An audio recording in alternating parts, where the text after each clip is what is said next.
Chegamos a uma nova sessão na primeira carta de Paulo aos Coríntios. Ele agora deixa para trás aquela grande sessão do capítulo 8, verso 1, até o capítulo 11, verso 1, em que ele tratou de coisas sacrificadas a ídolos, mas você viu que ele tratou de muito mais. A Bíblia não quer ter respostas tipo sim ou não para as questões que nós levantamos. A Bíblia quer fazer o que a palavra de Deus faz: amadurecer o povo de Deus. Deus nos ama muito para fazer de nós crianças o tempo todo. Imagine se seu filho vai crescendo, 17, 20, 25 anos, e você tem que continuar falando para ele o tempo todo: não pode fazer isso, tem que fazer aquilo.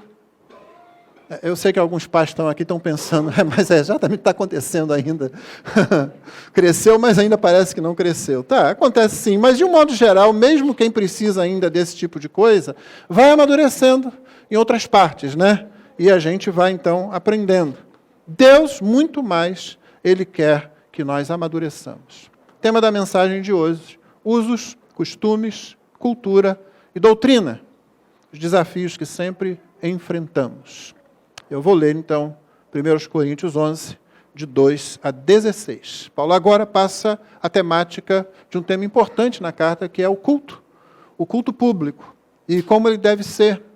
Aliás, é interessante que, tanto no Antigo como no Novo Testamento, Deus nunca deixa o culto à nossa própria decisão, ao nosso próprio gosto. Deus diz exatamente o que Ele quer que nós fazemos, ou que nós façamos, quando nós nos reunimos para adorá-lo. 1 Coríntios 11, de 2 a 16.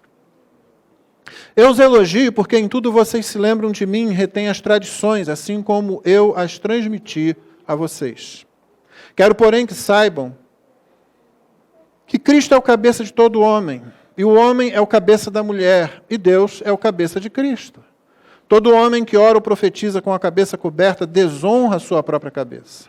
Toda mulher, porém, que ora ou profetiza com a cabeça descoberta, desonra a sua própria cabeça, porque é como se a tivesse rapada. Portanto, se a mulher não cobre a cabeça, nesse caso, que rape o cabelo. Mas se é vergonhoso para a mulher tosquear-se ou rapar o cabelo, que ela cubra a cabeça. Porque o homem não deve cobrir a cabeça, por ser ele a imagem e glória de Deus, mas a mulher é glória do homem. Porque o homem não foi feito da mulher, mas a mulher foi feita do homem. Porque também o homem não foi criado por causa da mulher, e sim a mulher por causa do homem. Portanto, por causa dos anjos, a mulher deve trazer um sinal de autoridade na cabeça. No Senhor, todavia, nem a mulher é independente do homem, nem o homem é independente da mulher, porque assim como a mulher foi feita do homem, assim também o homem nasce da mulher, e tudo vem de Deus. Julguem entre vocês mesmos: é próprio que a mulher ore a Deus com a cabeça descoberta? Ou a própria natureza não lhes ensina que é desonroso para o homem usar cabelo comprido? E que, tratando-se da mulher, é para ela uma glória, pois o cabelo lhe foi dado em lugar de véu? Mas se alguém quiser discutir essa questão, saiba que nós não temos tal costume, nem as igrejas de Deus. Essa é a palavra do Senhor. Amém. Irmãos, esse texto é cheio de complicações.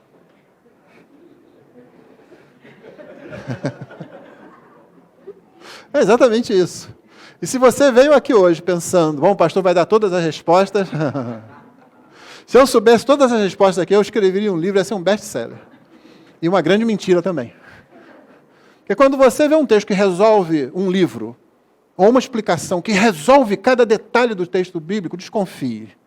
Deus colocou certas coisas na Bíblia que é para a gente ficar lá parado olhando para elas de boca aberta.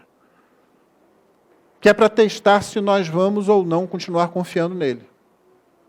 Que é para fazer-nos crescer no fato de que não é um único versículo que resolve tudo, mas todo o conjunto da palavra de Deus.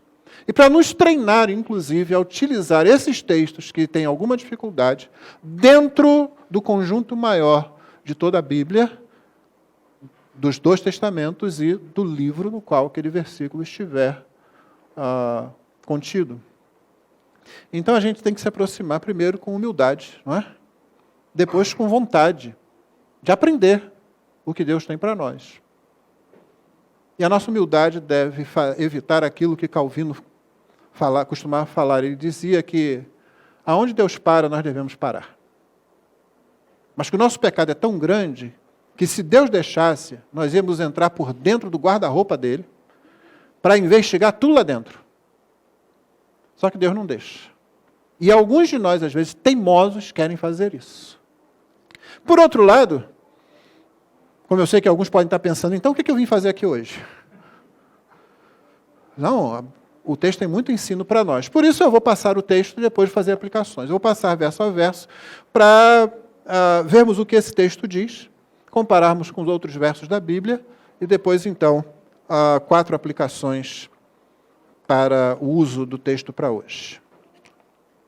Primeiro, deixa eu definir para vocês. Uso e costumes é uma expressão que nós usamos para nos referir àquilo que uma igreja faz. Eu vou tratar apenas do âmbito da igreja, tá? Isso, obviamente, está inserido no meio de um contexto maior, que é do grupo social no qual a igreja está inserida. Se nós estivéssemos, por exemplo, na Guiné-Bissau, eu visitei lá um irmão que faz um trabalho de evangelização com muçulmanos. Aí você entra no templo que ele preparou lá, o templo da igreja dele, ele é um pastor, né?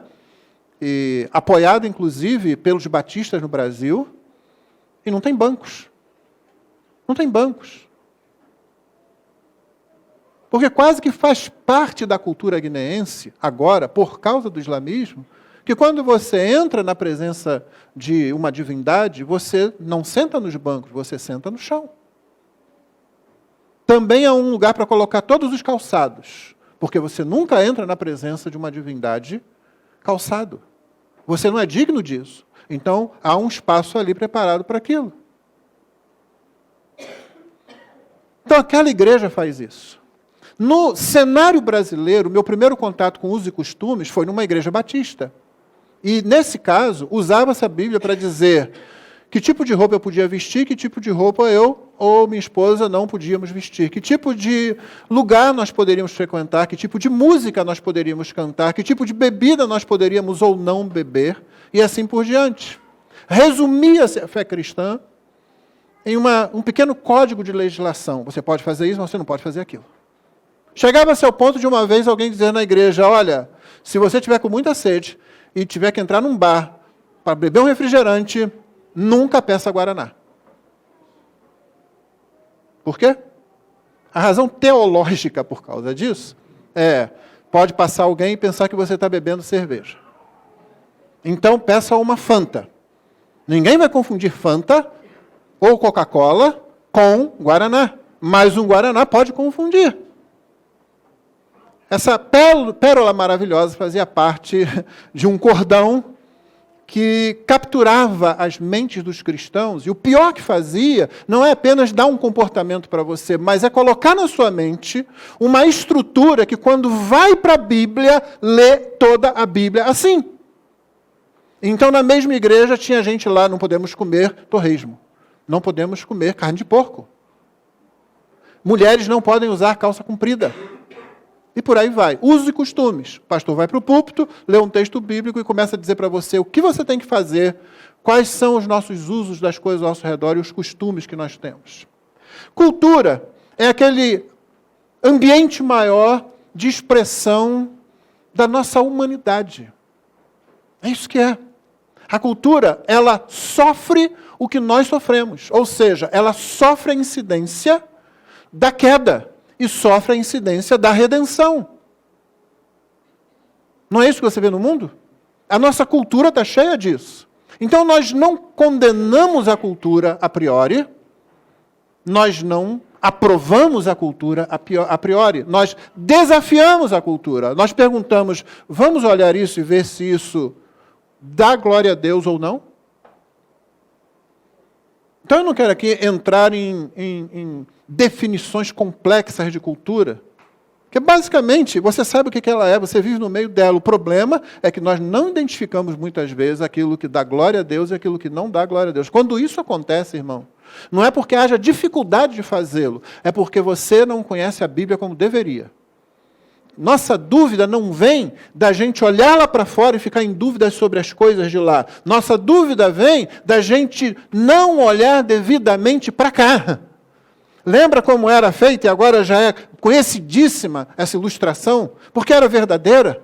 Como era feita a identificação de notas falsas de dinheiro? Hoje você tem meios eletrônicos, etc. Mas quando não tinha nada disso, o que se fazia era dar uma nota verdadeira para aquele que deveria se tornar o especialista em identificar notas falsas. Você não dava nota falsa. Você não dizia a nota falsa tem essa característica, tem aquela característica. Você dava uma nota verdadeira. Discutia-se sobre ela, manuseava-se ela, observava-se ela. Muito. De forma a saturar a mente, o tato, o olhar. De modo que quando você pegasse uma nota, você dizia, isso aqui é falso. Por quê? Porque eu conheço a verdadeira. Então, se você conhece a verdade, você vai identificar o erro, você vai identificar a mentira, você vai identificar o que não dá glória a Deus. Então, nosso problema não é ler livros e mais livros, ainda que seja útil e ainda que seja muito bom, e nós temos bons livros de teologia reformada sobre a cultura, porque a teologia reformada, ela obviamente lida com a cultura, até porque ela não abandona a cultura, ela vê na cultura humana expressões da imagem e da semelhança divinas, ela vê na cultura humana coisas que dão glória a Deus. Mas por mais importante que seja você ler esses livros, não é ali que você vai encontrar o preparo devido. O preparo vai estar na boa e velha palavra de Deus, que nós precisamos conhecer cada vez mais. Ontem eu ouvi um colega falar sobre John Bunyan, autor de O Peregrino, e que ele disse uma vez o seguinte, disse a respeito de John Bunyan o seguinte, se você cortasse assim a pele dele, ia sangrar versículo bíblico. Porque ele amava tanto a Escritura que ele disse, se eu tivesse não sei quantos 1000 litros de sangue em mim, eu estava disposto a dar cada gota deles pela palavra de Deus. Ele fez isso com a vida dele, né? Ele passou mais de uma década preso por causa da palavra de Deus. Então, seja o que for que você estude, irmão, por mais importante, nada substitui o conhecimento da palavra de Deus. É ela que é o nosso alimento, é ela que é a luz para o nosso caminho, não é? Lâmpada para os nossos pés. E doutrina, então, é isso que eu acabei de dizer. Doutrina é aquilo que você aprende da palavra de Deus, e que precisa estar lá dentro de você, que precisa estar na sua mente. E aí, Deuteronômio 6 vem à nossa mente, né? Você coloca nos umbrais da porta, você... Quando se deita, está falando nisso. Quando se levanta, quando está andando pelo caminho, quando está conversando com as pessoas. Deixe isso impregnar. Eu me lembro de J. Packer escreveu uma vez o seguinte, você quer saber se um crente é maduro ou como está a vida espiritual dele? Observe quantas vezes ele fala nas suas conversas, como ele leva isso para 2 pontos importantes, a graça de Deus e a glória de Deus. O quanto isso ocupa a nossa mente, o quanto isso ocupa a nossa conversa, o quanto isso ocupa as decisões que tomamos, o quanto isso ocupa o nosso ato de ajudar alguém. Pergunte para você mesmo, o quanto eu paro para pensar sobre isso, o quanto eu converso sobre isso, a graça e a glória de Deus, isso vai dizer muito sobre nós. Isso é doutrina. E aí você sabe que tem sã doutrina e tem heresia.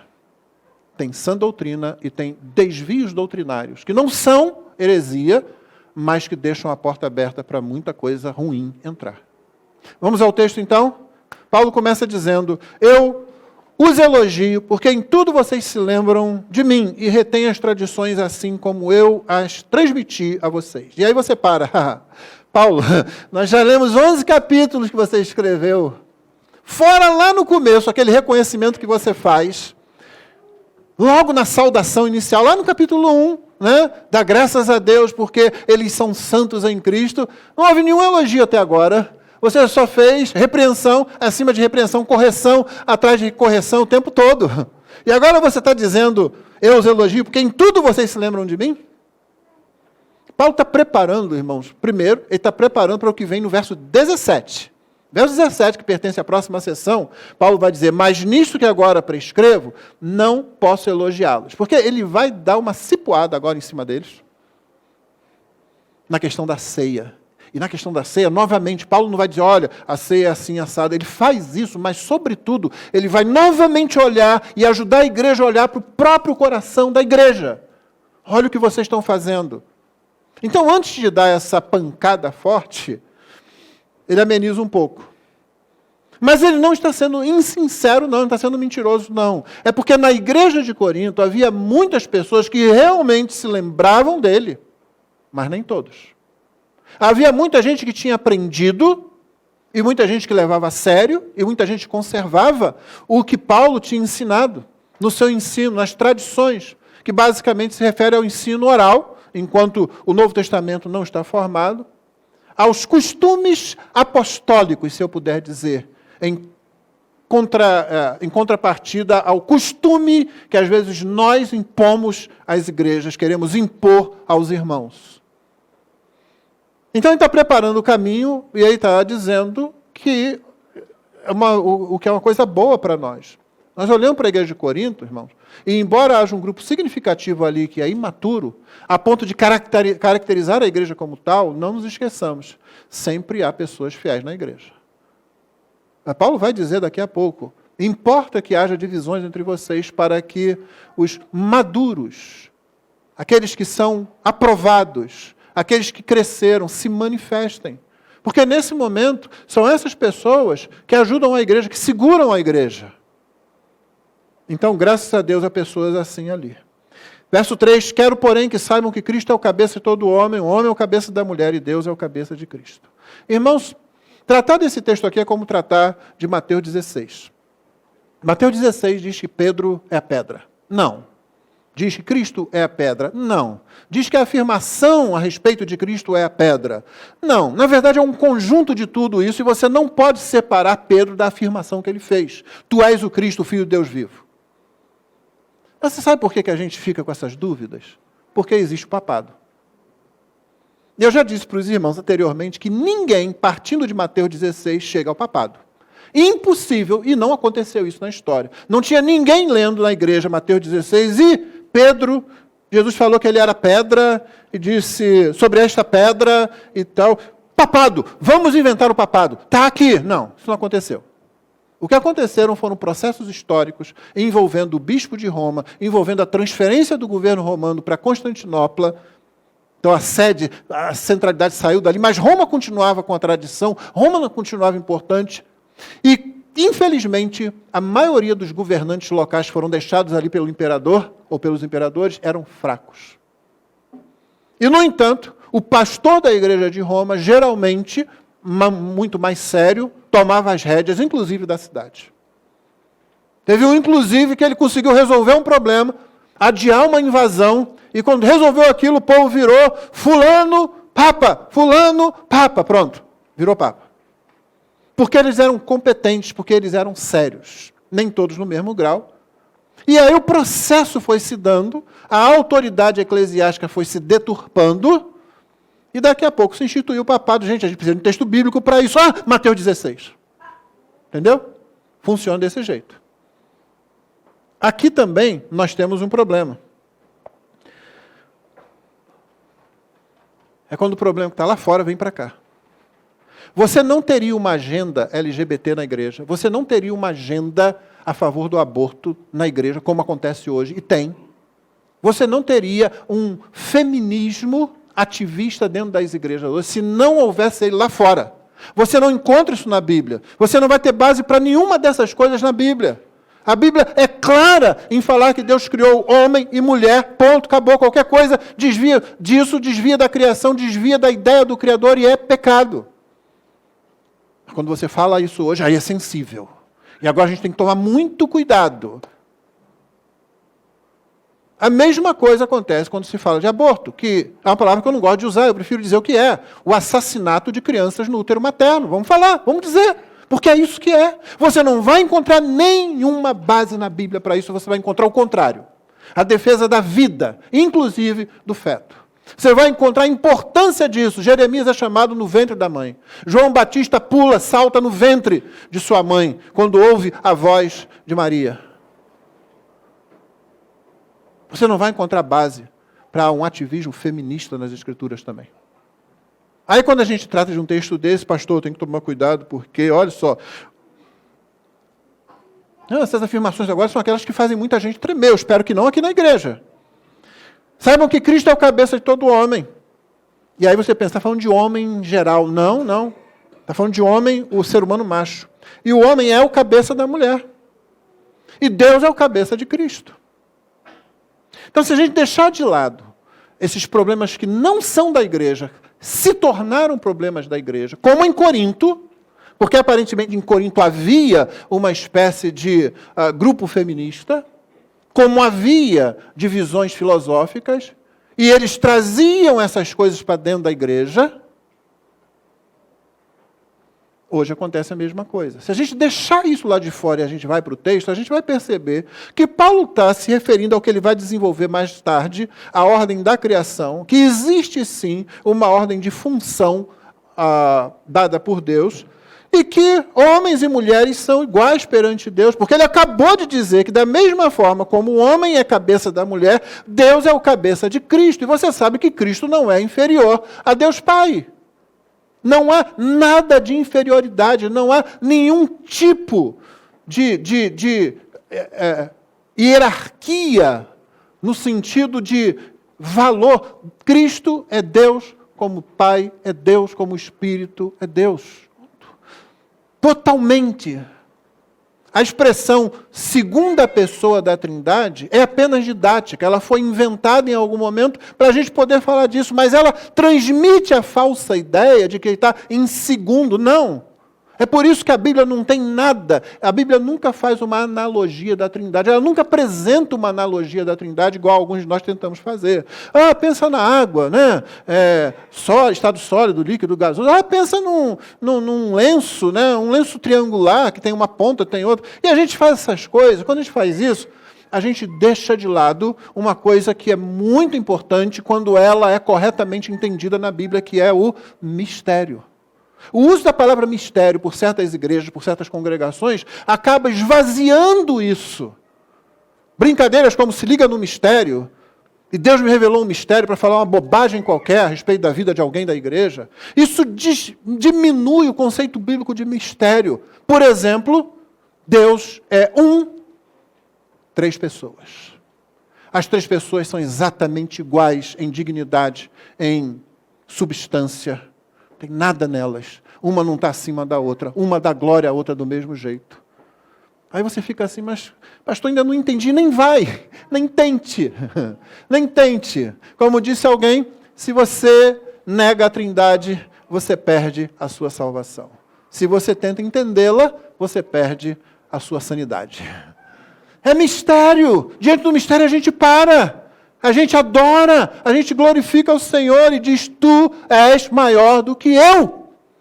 Isso deveria ser óbvio, né? Mas nós precisamos de vez em quando recitar isso. Então Cristo, ele voluntariamente se sujeita ao Pai para a redenção do homem, quando ele se oferece como sacrifício. Ele se sujeita. Ele não se torna inferior. Em nenhum momento. Da mesma forma, o homem é o cabeça da mulher. A mulher não é inferior ao homem.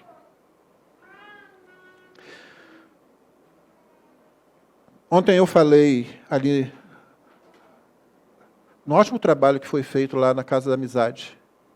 Me pediram para falar aos homens, ao grupo de adultos sobre a importância da figura masculina na criação das filhas, das meninas. Meu irmão, não tem como exagerar a importância do papel do homem na criação de meninas. Por isso mesmo, o abuso que uma criança, qualquer que seja ela, menino ou menina, e principalmente o abuso que uma menina sofre nas mãos de um pai, é uma coisa tão hedionda que eu não sei como descrever. Porque o homem tem que ser o símbolo de estabilidade, a referência de proteção e sustento. Todos nós, homens, vamos fazer isso imperfeitamente, mas essa tarefa não foi tirada. Deus continua cobrando de todo homem. E assim, quando aquilo que a gente deveria ser se torna exatamente o oposto, não é de estranhar que esse tema seja tão sensível, que as pessoas peçam logo que cabeças rolem. Sim, a minha primeira atitude é essa, irmão. A cabeça tem que rolar, esse cara. Devagarinho, né? Pouco não. Vamos cortar o pescoço com uma colher. Aprendi isso naquele velho e bom filme, Robin Hood. Né? Vou arrancar o coração dele com uma colher. Por que com uma colher, Senhor, e não com uma espada? Porque com a colher dói mais, camarada. Porém, mesmo abusadores podem ser perdoados. Porque o que Cristo sofreu na cruz é suficiente para cobrir qualquer pecado. Mas eu acho que mesmo nesse auditório, muitos têm dificuldade de aceitar isso. Um abusador de criança. Nós comparamos, nós dizemos, eu sou melhor do que esse cara. Eu não faço isso. Né? Mas esse não é o tema, não. O ponto aqui, irmãos, é que não há como a gente diminuir a verdade que o homem é o cabeça da mulher. E de que isso não tem nada a ver com superioridade em qualquer área. Intelectual, emocional. Tem pessoas ingênuas, eu vou chamar só de ingênuos, homens ingênuos, que dizem, a mulher sabe como é que é, né? Qualquer coisa ela se assusta, qualquer coisa ela fica nervosa, qualquer coisa ela chora e tal. Sim, mulheres têm a tendência de expressar suas emoções com muito mais rapidez e facilidade do que homens. Mas, irmãos, dá uma lida na Bíblia, dá uma lida na história, olha as mulheres ao seu redor e você vai ver mulheres. Eu vi minha mãe enfrentando situações ali, que certamente se você chegasse para ela e perguntasse, ela diria, eu gostaria de ter um homem aqui ao meu lado. Eu gostaria de ter um homem que fizesse isso, porque isso é função de um homem. Mas meu pai morreu quando eu tinha 10 anos de idade, e ela teve que encarar um monte de coisa. E ela encarou. Pode não ter feito da melhor forma possível, porque ninguém faz, na verdade, mas encarou. Então vamos parar com isso de diminuir, dizendo, não, é porque emocionalmente eu já vi homem desmontar, irmão, com coisa que mulher fica lá. A pior noite da minha vida foi quando minha filha, a mais velha, um remédio que ela tomou lá fez ela ficar completamente alucinada. Eu nunca tinha visto aquilo. Alucinada, ver alucinações mesmo assim. Eu desmontei. Foi Rosane que segurou. Eu disse, eu não tenho, não vou conseguir, não vou. Aquilo não entrava na minha cabeça, não, sabe? Eu encaro um monte de coisa. Naquela noite não deu. Ela segurou. Desmonta, a gente desmonta. Não, ninguém é inferior a ninguém. Mas existe na criação uma ordem de funções. Paulo vai desenvolver isso ainda mais. Fugir disso, irmão, porque ao nosso redor estão gritando aí as feministas e os feministas, né? Qualquer outra coisa, é ir atrás da palavra do homem e não da palavra de Deus. Ontem eu disse para aqueles homens que estavam ali, havia poucos homens, é sempre assim mesmo, um grande número de mães e avós e tal.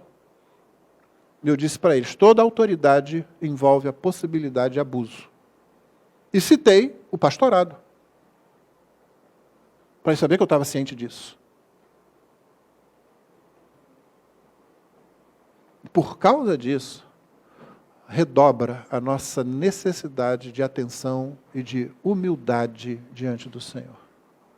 Paulo continua no verso 4 e 5. Todo homem que ora ou profetiza com a cabeça coberta desonra a sua própria cabeça. Toda mulher, porém, que ora ou profetiza com a cabeça descoberta desonra a sua própria cabeça, porque é como se a tivesse rapada. Paulo está usando aqui uma expressão que ele está dizendo é o seguinte, olha, se você não vai fazer isso, então deixa para lá. Raspa a cabeça de uma vez. O problema é que na cultura de Corinto, uma mulher de cabeça rapada era uma prostituta. E uma mulher que não cobrisse o cabelo com uma manta, aqui véu, a tradução não é boa, mantilha, manta, qualquer coisa que está sobre a cabeça cobrindo. Você olhava para aquela situação e disse, essa mulher é indecente. Aparentemente havia mulheres na cidade de Corinto que estavam fazendo isso, elas estavam se rebelando de alguma forma. E as mulheres na igreja, parece um grupo delas, talvez movido por um alto conceito de espiritualidade. Não pense que só homens achavam que tinham uma espiritualidade muito grande, e por isso eles podiam comer coisa sacrificada aos ídolos até no templo. Não pense que esse é só um pecado masculino na igreja. Nós já vimos que há pessoas muito imaturas, principalmente aquelas que se achavam muito espirituais. E havia mulheres entre elas também. E de repente ela disse, olha, eu sou a mesma coisa que você em Cristo. Então eu não preciso de usar esse sinal de reverência em relação aos homens. E principalmente em relação ao marido. Então talvez elas já estivessem indo para a igreja sem usar a mantilha. Ou talvez, lá no momento do culto, elas retiravam. Há quem defenda a tese também que, às vezes, naquele negócio de ficar falando em línguas e outras coisas assim, a mantilha caía e ela não repunha. O problema aqui é que existe um valor cultural que é transmitido através de certos comportamentos. E a alta espiritualidade, a suposta alta espiritualidade de alguns, tanto homens como mulheres, fazia com que eles dissessem: eu não preciso fazer isso, eu não preciso me submeter a isso.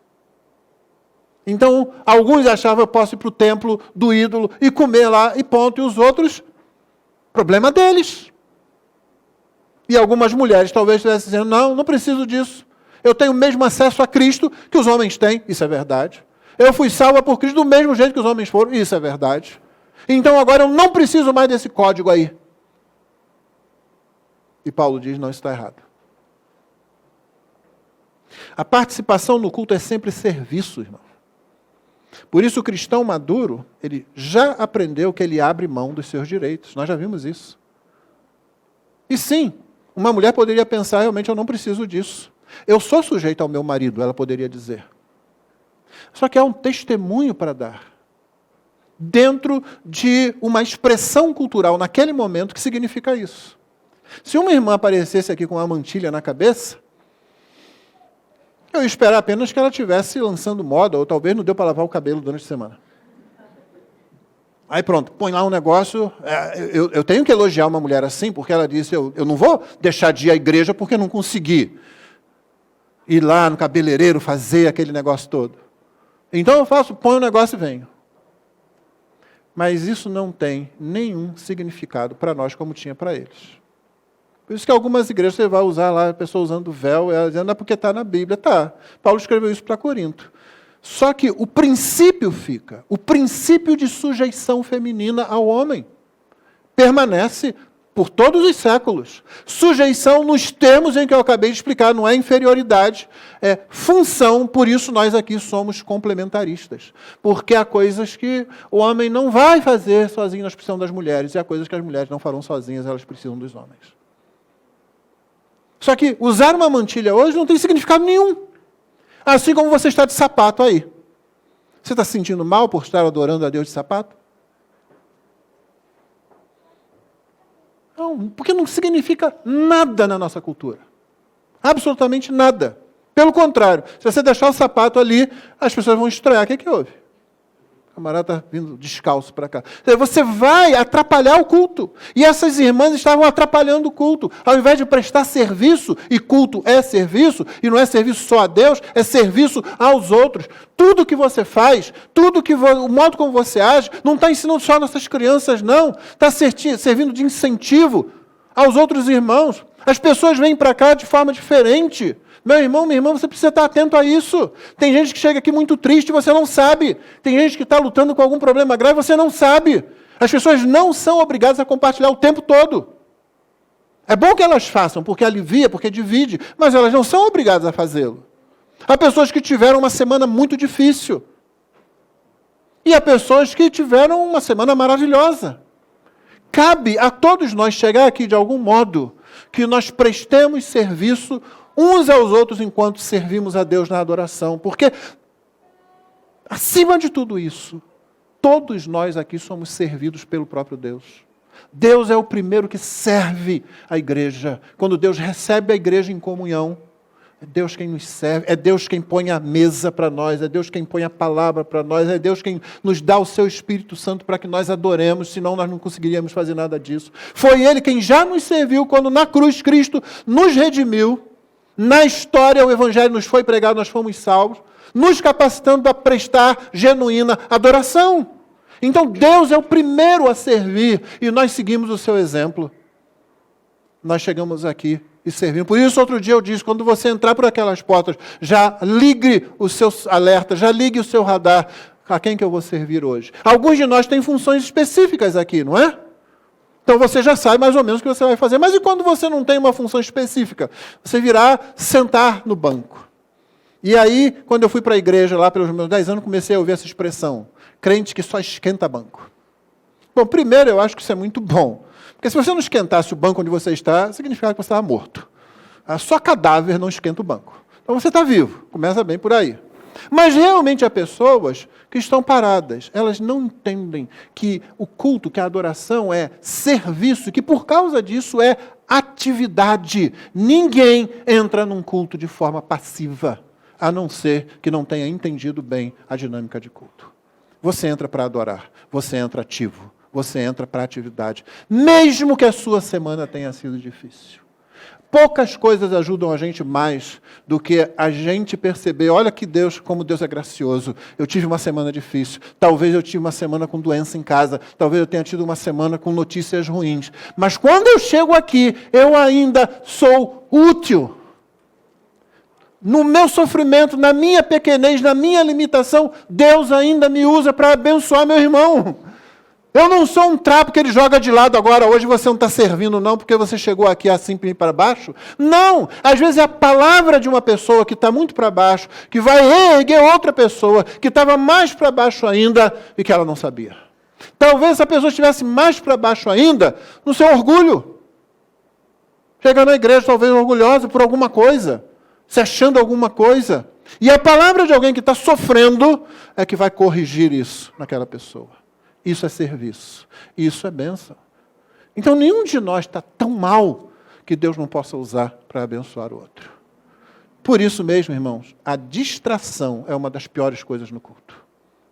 A distração é uma das piores coisas no culto. Era o que Paulo estava evitando aqui. Uma mulher que tirasse a mantilha, uma mulher que chegasse sem ela no templo, sabendo que dentro de Corinto a expressão cultural disso apontava para algo grave, inclusive. Ela está tirando a atenção, ela está tirando o foco de Cristo. Ela não está servindo, senão a si mesma. E é isso que Paulo está corrigindo aqui. Portanto, verso 6, se a mulher não cobre a cabeça, nesse caso que rape o cabelo, mas se é vergonhoso para a mulher tosquear-se ou rapar o cabelo, que ela cubra a cabeça. Mas se é vergonhoso, diz ele, e é isso que ele está dizendo, ele não está pondo em dúvida não. Isso aqui é retórico apenas. É vergonhoso, sim. É vergonhoso na cidade de Corinto. É vergonhoso no tempo deles. Seria vergonhoso em Jerusalém também. Ele falou, é vergonhoso. Paulo insiste na equivalência dos atos, pois eles têm significado moral na cultura. Equivalência dos atos. A melhor imagem que eu tenho para isso é uma imagem horrível. É daquela mulher que estava com um neném pequeno no colo e soube que ficou grávida. E aí ela vai no médico para fazer um aborto.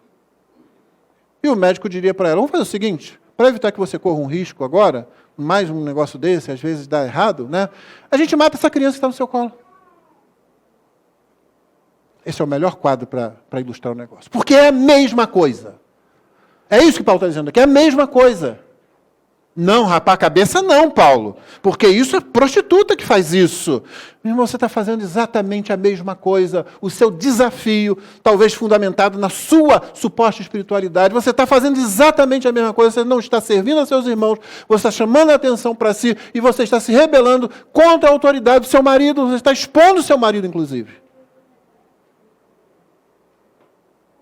Então, Paulo apelou aqui para uma questão cultural, mas ele não vai ficar só nisso. Verso 7. Porque o homem não deve cobrir a cabeça por ser ele a imagem e glória de Deus, mas a mulher é a glória do homem. O que Paulo vai fazer agora? Paulo vai caminhar para a criação. Então ele apresenta dois argumentos aqui. O primeiro foi cultural, e ele diz que tem validade sim. Como eu disse, irmãos, o nosso problema é identificar o que na cultura deve ser preservado e o que na cultura deve ser rejeitado. E você vai fazer isso conhecendo a Escritura. Quais são as expressões culturais? Hoje há roupas femininas que expõem totalmente o corpo da mulher. Em algumas igrejas, algumas irmãs vão dizer, olha, todo mundo está usando isso. Você está querendo ser legalista. Daqui a pouco o próximo passo é ficar ali na porta medindo o comprimento da saia das irmãs.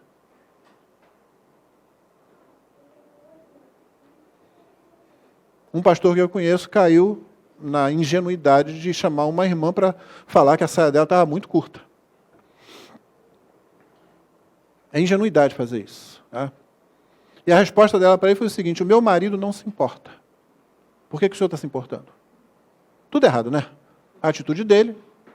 Porque se você prega a Bíblia no culto, ele pregava usos e costumes. E usos e costumes é o seguinte, eu defino o tamanho da minha saia, aquilo que é imoral, indecente ou não. Olha só, parece que fica para cada um decidir. Se tem uma coisa clara no texto, irmãos, é que culto, principalmente, mas não é só culto, a vida cristã não é uma decisão individual. Não é uma decisão pessoal. É uma decisão de Deus na sua palavra. E a outra coisa feia naquela atitude ali é que o marido dela realmente não tinha voz com relação a isso. Na verdade, como eu conheci o casal, não tinha voz para muita coisa.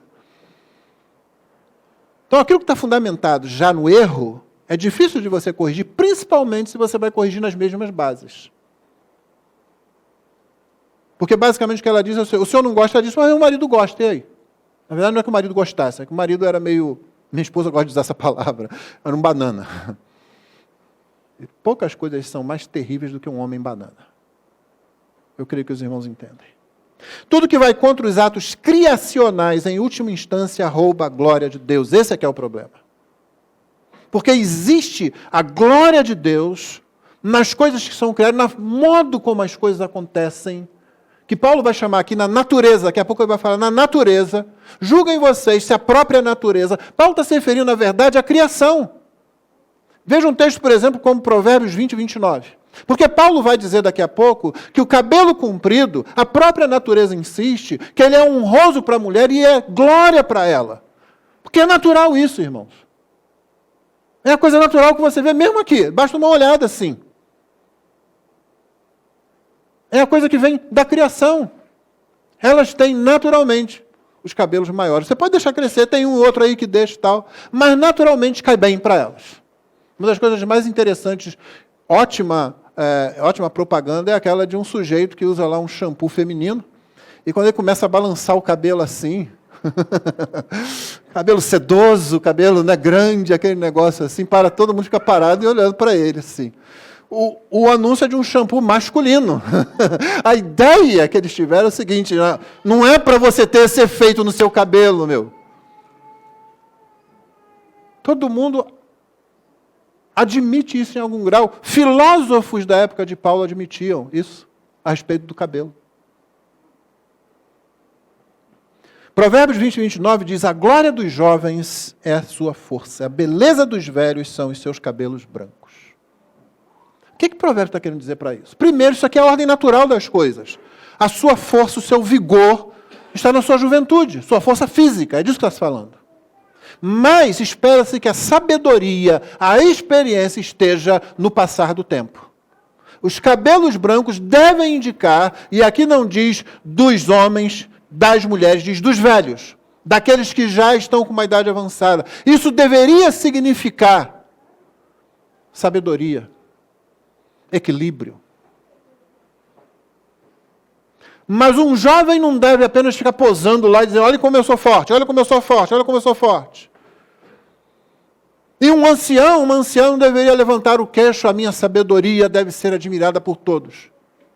O objetivo dessas coisas na própria natureza é que a glória seja dada a quem criou as coisas dessa forma.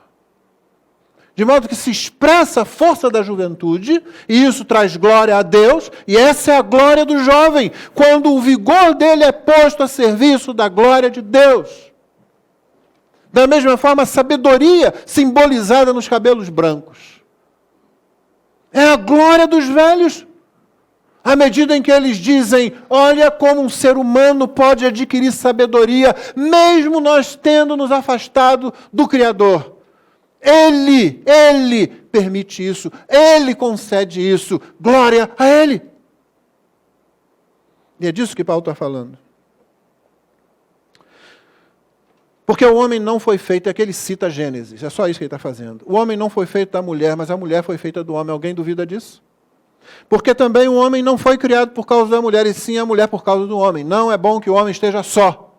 Não é isso que está lá? A gente olha para isso e já começa a ficar inquieto. Por favor, isso não será resolvido no que Paulo vai dizer depois. Não é aí que se resolve, não. Porque pode ter que alguma irmã aí está ansiosa, de repente, dizendo, mas daqui a pouco Paulo vai dizer que em Cristo é todo mundo igual. Resolveu. Não, irmã. Não, Paulo não tem isso em mente, não. Isso se resolve aqui aonde está. É na aceitação do que Deus fez. Deus fez isso. Tá, o pecado entrou, há um monte de desvios disso, há abusos e outras coisas mais, tanto de um lado como de outro. Mas nós somos filhos de Deus, nós recebemos o Espírito de Cristo, nós cremos que a Bíblia é a palavra de Deus. Então nós não resolvemos isso. Ah, agora equilibrou, viu? Viu o quê? Porque você acha, minha irmã, que vai fazer o quê? O mesmo que elas faziam em Corinto? E que a palavra de Deus está condenando? Não, isso se resolve nesse texto mesmo. A Deus fez assim, então é assim que tem que ser. A queda atua, mas a redenção atua também na criação. Paulo retorna à criação. Aliás, observem que o machista Paulo, porque Paulo é acusado de machista e outras coisas piores, ao invés de usar a autoridade apostólica dele e dizer para as irmãs, olha, cubram a cabeça e se sujeitem, porque eu sou apóstolo, eu sei o que estou dizendo. Você notou que Paulo se deu ao trabalho de minuciosamente argumentar? Ele não disse assim, irmãs, calem-se e obedeçam. Ele disse, irmãs, entendam. De um lado, a cultura tem a ver, o testemunho tem importância. De outro lado, a palavra ensina. E ele abre isso para que as irmãs entendam e para que toda a igreja entenda. Você reparou isso? Então, quando alguém chama Paulo de machista, Paulo não gostava de mulher e outras coisas assim, misógino e tal, diz, não, para lá. Você volta lá para falar a respeito de casamento, Paulo fala para homem, para mulher. Lembra disso? Paulo fala para homem, para mulher. Fala de divórcio, fala para homem, fala para mulher. O tempo todo. Ele não fala só para um e para o outro, não. Ele fala para os dois o tempo todo. Esse machista, ele dá atenção. E aqui ele está se desdobrando para que se entenda. Portanto, por causa dos anjos, a mulher deve trazer um sinal de autoridade na cabeça. Pronto, falou anjo, né? Pô, acabou, esquece toda a mensagem. Tá? Pastor, eu só estava esperando chegar aqui, versículo 10. Eu não ouvi nada do que você disse até agora. Que eu estou querendo saber o anjo aqui. É anjo, é demônio, pronto, a gente esquece tudo. Eu vou só ler a anotação que eu fiz aqui. É impossível saber com certeza o que esse verso isoladamente quer dizer. É impossível. Não tem. Tudo que passa pela sua cabeça, alguém já pensou antes. E ninguém consegue dizer, viu, o texto diz isso. Ah, anjo presente no culto. Anjo que domina as nações. Anjo como mensageiro, como representante, talvez, da masculinidade. E por aí vai. Tem um monte, irmãos. O que qualquer pessoa sensata vai dizer é o seguinte, isoladamente, a gente não sabe o que Paulo quer dizer com isso. Você pode dizer, pastor, porque os anjos estão presentes no culto. Sim, eu quero crer que esteja, mas o que tem a ver isso com a autoridade, com o sinal de autoridade que a mulher tem que ter sobre a cabeça? Ah, os anjos podem ficar chateados, eles são seres santos, eles são seres que dão glória a Deus, então eles vão ficar aborrecidos quando vêm mulheres desonrando seus maridos e desrespeitando a ordem da criação. Pode ser, mas não é isso que o texto está dizendo. O texto está dizendo que, portanto, por causa dos anjos, a mulher deve trazer um sinal de autoridade na cabeça. Provavelmente, Paulo explicou isso aqui para os coríntios, já tinha explicado, porque ele passou um bom tempo lá em Corinto, né? E aí Paulo faz esse negócio que vai fazer a gente esganar ele quando chegar no céu. Tá certo, Paulo, então você ensinava para eles, mas não dizia para a gente o contexto, e a gente não sabia do que você estava falando. Por exemplo, aos Tessalonicenses, Paulo diz assim, olha, vocês já sabem, que eu falei para vocês já sabem o que detém a manifestação do homem na iniquidade, que a gente costuma chamar corriqueiramente de anticristo.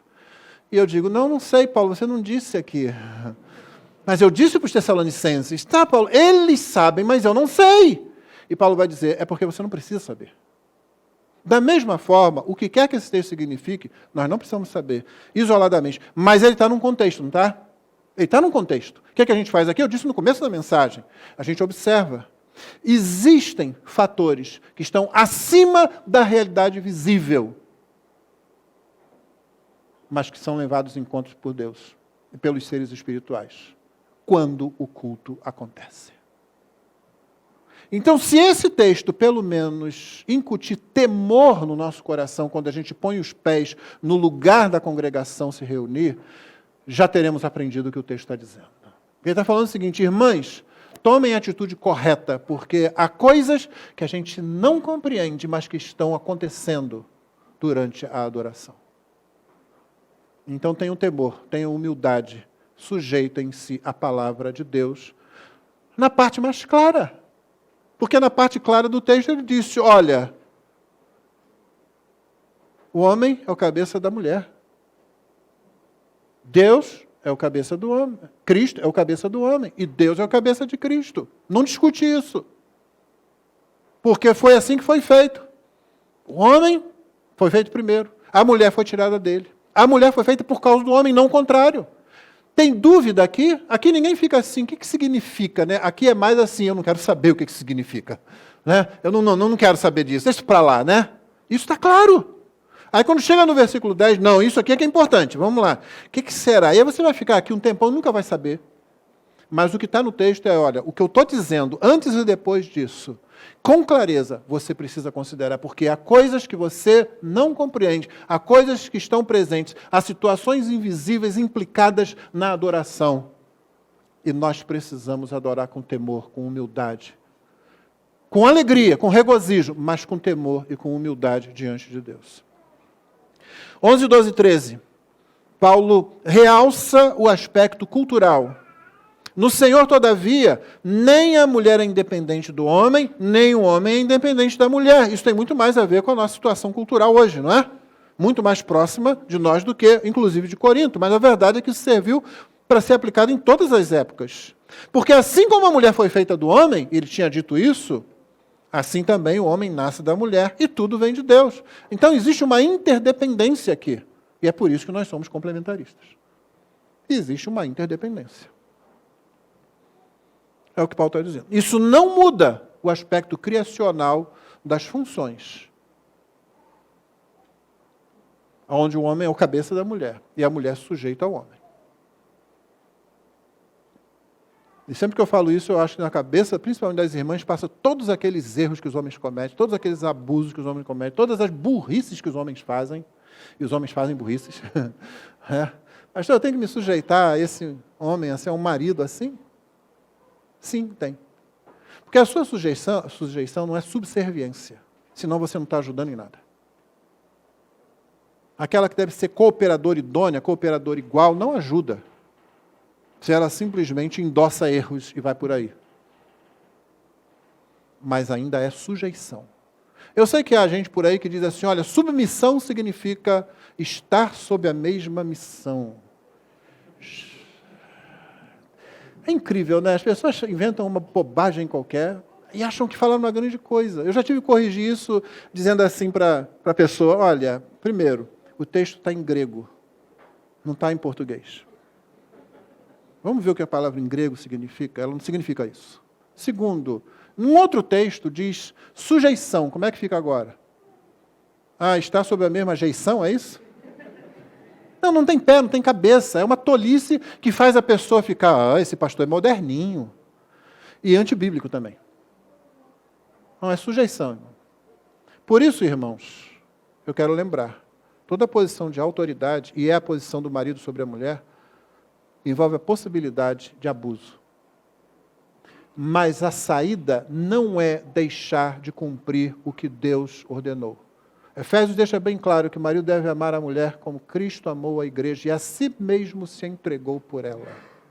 Ficou bem claro que negócio. É se entregar, é se dar.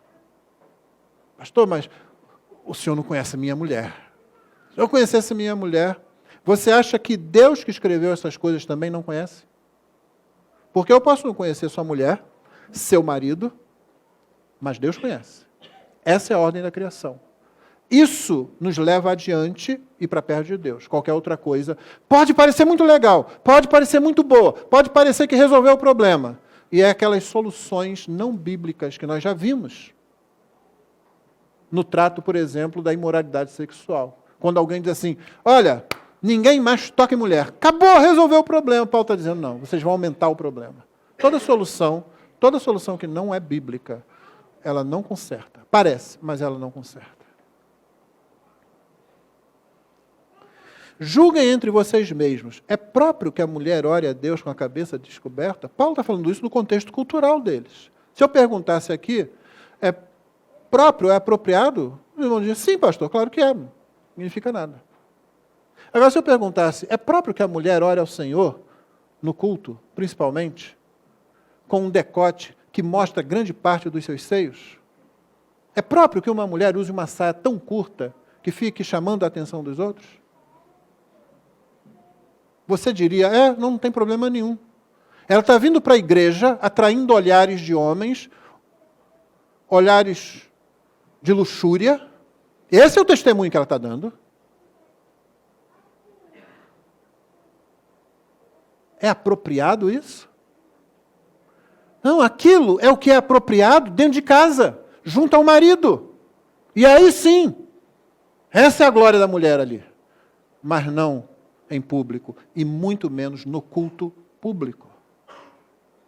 Irmãs, eu sofro aqui a tentação de querer equilibrar o tempo todo, mas não vou fazer isso não. Eu vou julgar que as irmãs que estão aqui são maduras o suficiente para entender, para eu não ter que falar agora para os homens. Pastor, o senhor tem que falar para ele, porque o senhor bateu duro agora na gente, né?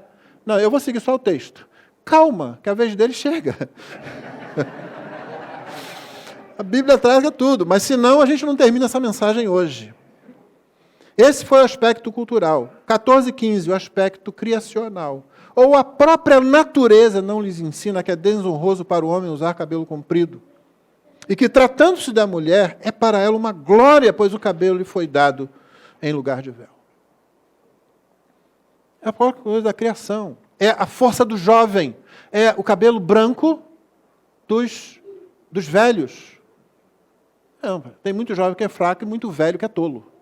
Por causa da queda, sim. Isso não muda a verdade do texto bíblico, porque a redenção possibilita o cumprimento do que Deus fez.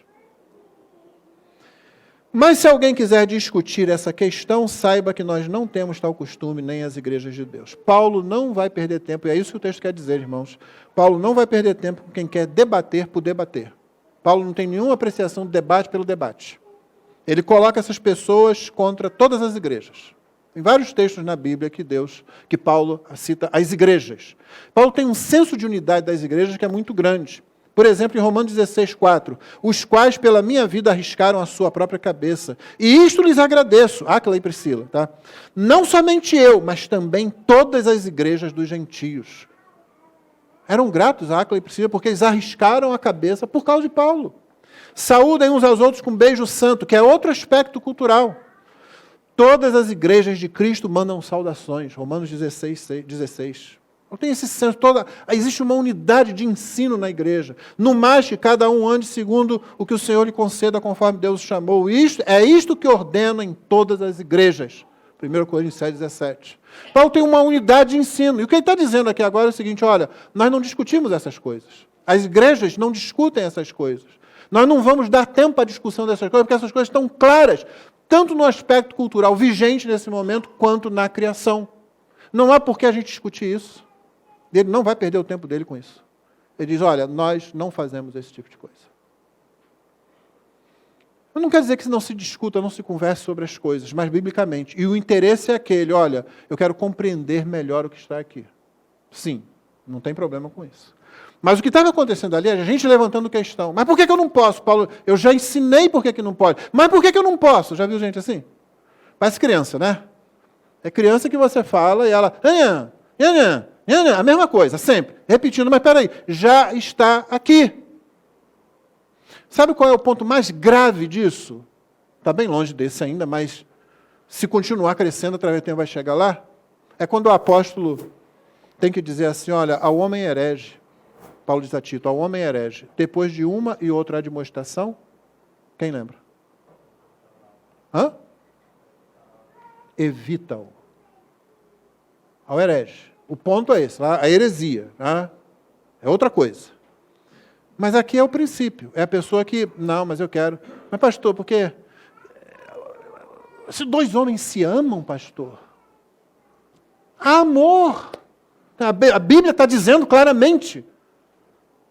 A Bíblia diz como Deus criou. Romanos 1 deixa clara, inclusive, claro, o juízo de Deus sobre esse tipo de coisa. Não, pastor, mas pensa bem. Não é para pensar bem, não é para discutir, não há o que pensar aqui. Não estão entendendo? Então, existe a discussão que é vamos entender o texto bíblico, e existe aquela pessoa que apenas quer fazer o debate pelo debate, que vai levando. No final, está falando uma heresia. E você tem visto isso acontecer aí, com pastores que começaram muito bem, pastores que começaram pregando a palavra, e hoje estão dizendo que a Bíblia tem que ser atualizada, e hoje estão defendendo o movimento LGBT, defendendo aborto, defendendo feminismo, defendendo uma série de coisas que a respeito das quais a Bíblia fala com clareza que elas não agradam a Deus. Como que esses homens chegaram lá? Gente negando a onisciência divina.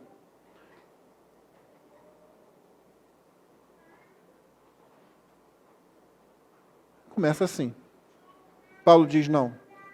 As igrejas, não é só Corinto, não. As igrejas, onde eu ensino, nós não temos esse costume, não. Vai ficar aí batendo boca sozinho. 4 aplicações. Primeiro, você já viu tudo isso, eu vou apenas lembrar. O culto não é questão de gosto, preferência ou opinião pessoal. O culto é uma questão bíblica. Isso fica muito claro no texto. Segundo, a ordem da criação é muito mais que uma narrativa histórica. Ela é fundamento doutrinário. Por exemplo, em Mateus 19, quando Jesus trata da questão do divórcio, é lícito o homem divorciar, eles estavam lá para defender o ponto de vista dele. A Bíblia deles, o Antigo Testamento já falava, Deus odeia o divórcio. Estava lá. Mas eles foram perguntar assim mesmo, né? Para ver se tem uma brecha na lei, né? Então, eles vão lá. É lícito? Jesus disse para eles, vocês não leram que o Criador, desde o princípio, os fez homem e mulher? E que disse, deixará o homem seu pai e sua mãe, serão 2 uma só carne. Jesus está lembrando para eles a criação. Mas ao final Jesus diz, foi por causa da dureza do coração de vocês que Moisés permitiu que vocês repudiassem mulher, mas não foi assim desde o princípio. O que é que ele faz? Ele volta na criação. Esquece Moisés agora, que num momento ali permitiu alguma coisa por causa da dureza do coração, porque a outra opção seria aniquilar o povo de novo. Deus já tinha ameaçado fazer isso. Voltem à criação. Então, irmãos, a narrativa da criação não é apenas narrativa histórica, é fundamento doutrinário. É por isso que esses que acham que a gente precisa reinterpretar Gênesis 1 e 2, eles não sabem o que estão cometendo. Se não é aquilo ali, então é o quê? Mas o pior de tudo é a razão para fazer isso. Nunca ninguém me deu uma razão. Nunca ninguém me deu. Porque eu começo justamente assim, peraí, para princípio de conversa, não vamos falar aqui sobre evolucionismo criacional, né, e tal, evoteísmo, como tem chamado, né, evolução teísta e tal. Peraí, antes da gente sequer começar isso, me dá uma razão para eu não crer no texto de Gênesis. Me diga algo que contraria aquilo, que seja concreto. A ciência descobriu alguma coisa nova agora? Tem aí um negócio, olha, isso é inegável, não é discutível. Aí eu vou começar a pensar, mas se não, é o versículo 16. Não vou bater boca com isso, não vou perder tempo com isso. Me dê uma boa razão para eu duvidar do texto bíblico. Como ele está ali. E interpretando corretamente dentro do contexto da Bíblia. Você me dá uma boa razão, aí eu vou para o texto. Realmente vou ter que reinterpretar a coisa aqui. Mas ninguém nunca me deu uma boa razão para isso. Uma razão sólida. Uma que eu digo, vale a pena agora eu desafiar a leitura mais simples do texto. E geralmente, irmãos, a leitura mais simples do texto é o entendimento correto. Com poucas exceções. Terceiro, é pecado quando ignoramos normas culturais que contêm expressões de valores morais. É pecado. É o que Paulo deixa bem claro. Com a questão lá do uso do véu ou da mantilha lá em Corinto. Você acaba pecando. É a tal da mulher com decote, com a saia curta, outra vez com outras atitudes, vindo para a igreja e achando, não tem nada demais. Aquilo expressa alguma coisa. É pecado. 4 e último, contender por contender, debater por debater, não é o que a igreja faz. A igreja proclama, a igreja ensina. Nós todos nos adaptamos ao ensino. A única alternativa é demonstrar que o ensino não é doutrina sã. Essa é a alternativa. Esse ensino não é doutrina sã. Esse ensino que está se dando não corresponde à Bíblia. É o que todos nós precisamos fazer. Mas, se não, irmãos, a gente não abre a porta para admitir debate, né, sobre exemplos que eu dei, né, aborto. Não, vamos, porque, olha, às vezes uma mulher nessa situação e tal, não dá.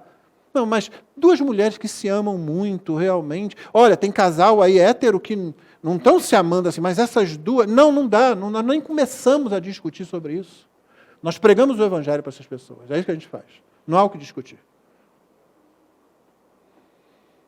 Que o Senhor nos abençoe com relação a isso e que a gente seja zeloso. Pergunte para você mesmo, eu tenho sido zeloso como eu devo ser com o culto? Leva para casa e ore ao Senhor sobre isso. Se você está sendo zeloso, que seja cada vez mais. Se você está descuidando, peça a graça de Deus para chegar aqui, servir a Deus, servir aos irmãos e todos sermos abençoados também. Vamos ficar de pé para a oração? Nós vamos orar, vamos cantar mais uma canção, a transmissão será encerrada, Deus abençoe você que está nos acompanhando. Teremos a nossa assembleia imediatamente, né? Logo após o encerramento da transmissão. Né? Pai querido, dá-nos graça, para que ao prestarmos culto ao Senhor, nós o façamos de acordo com o que a Tua palavra diz. Concede-nos crescer a tal ponto que estejamos dispostos a abrir mão de supostos direitos, ou mesmo de direitos reais, no serviço uns aos outros, inclusive aos não crentes. E abençoa a Tua igreja, para que cresçamos em tudo, principalmente no conhecimento da Tua palavra, onde conhecemos Cristo, onde conhecemos mais de Ti mesmo, onde conhecemos mais da nossa própria natureza e da salvação que há em Jesus, onde conhecemos mais do Teu governo sobre todas as coisas e da volta de Cristo que esperamos com esperança e com ansiedade, Senhor. Teu nome seja assim louvado e a Tua palavra aplicada a cada um de nós aqui, em nome de Jesus. Amém.